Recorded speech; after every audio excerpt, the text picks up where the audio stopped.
Here we go, Roman numeral 7, Paris, the specter of social revolution in the West, and so forth. Under the February Revolution in France, Louis Philippe is caught between the reformers and the liberals, so he opts for nothing at all. He's essentially caught between a rock and a hard place, so he opts to do nothing at all. Reformers try to throw celebrations in the street of Paris for how great their king is and how great the reforms could be, at which point the government tries to ban outbursts, so they respond by rioting, which makes perfect sense. The king promises reforms, but the protesters are shot. And in the ensuing panic, Louis Philippe just throws up his hands and says, I'm done, I'm out. The king abdicates in the ensuing panic. Again, so what happens is the reformers are celebrating how happy they are, the government bans the celebrations, so they riot, the king promises reforms, and shoots the rioters. And then when none of that works out, he then abdicates. So you can understand why things are getting a little chaotic. Under the proclamation of the Republic, the reformers demand a new monarch, but the Republicans rush the proceedings. They rush this constitutional meeting and instead create a new republic with a new constitution. Louis Blanc would be one of the writers of the Constitution. He wanted a socialist revolution. Instead, he gets national workshops and a labor commission. The national workshops basically extended unemployment. If you are unemployed, you can go to the national workshops and be trained and work on building infrastructure. But the problem is that so many people need jobs that they overwhelm the national workshops. There's way too many people demanding way too much with with not enough resources and so forth.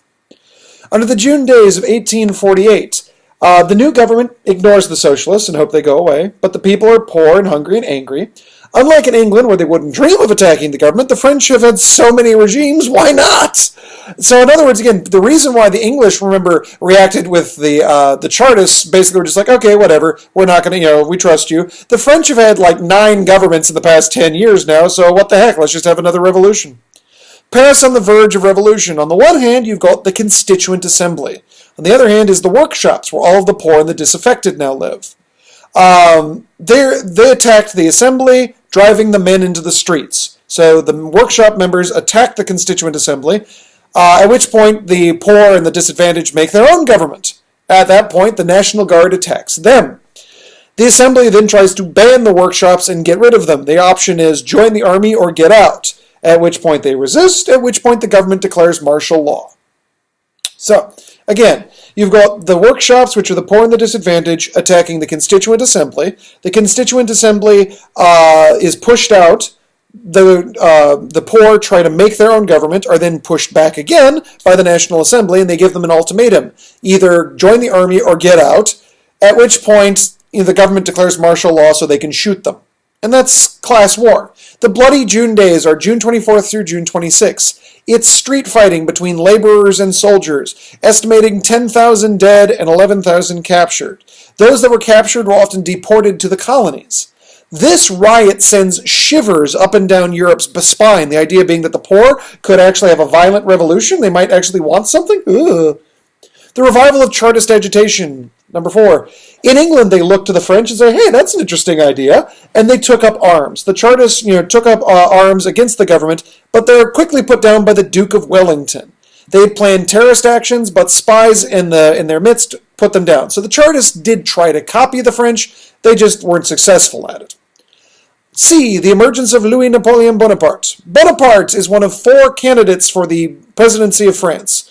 What he believed in was unclear, but hey, famous name. He is the nephew of the actual Napoleon Bonaparte that we all know and love. Napoleon's actual son is dead, so Louis Napoleon Bonaparte is the de facto leader of the family. He had actually tried to take over the government before and just failed. At this point in his life, he is just an author. President by popular mandate. Napoleon's legend had grown in the 20 years since his death. Basically because he was the last competent leader France had. And so again, the fact that Louis Napoleon has his father's or his uncle's name makes him a valuable commodity. Napoleon's legend has grown. Napoleon's government is badly divided between, or Louis Napoleon Bonaparte's, I should say, is divided badly between the monarchists who want an old king, those who preferred him, and those who preferred a republic. So he's divided basically between three forces: the ones who want the king, the ones who want Louis Napoleon Bonaparte, and those who want to go back to an elected monarchy or elected system. So Louis basically becomes a dictator because he can't get the people to agree on anything. So he has to become a dictator to force everyone to work together.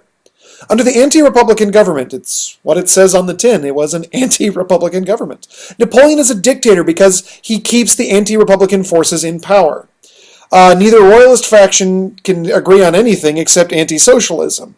To the socialists, he proposes universal suffrage. So now he's the hero of the working man. Again, so basically you've got the problem that the other two forces that are against him can't unite nor to overthrow him, and to keep his group happy, he proposes universal suffrage. Under the demise of parliamentary government, Louis Napoleon Bonaparte springs a trap. He basically plans a coup. He bans the assembly, the National Assembly. He holds an election, which of course he wins, because he's the only competent leader they have. He then declares the Second French Republic, or he gets rid of the Second French Republic, I should say, and instead makes himself, King Louis Napoleon III. Or Consul. I honestly don't know his correct title. Somebody should look that up. It's Napoleon III, though. I want to say probably Emperor would make the most sense. But that's that's Louis Napoleon Bonaparte. All right, Roman numeral 8 in just a moment.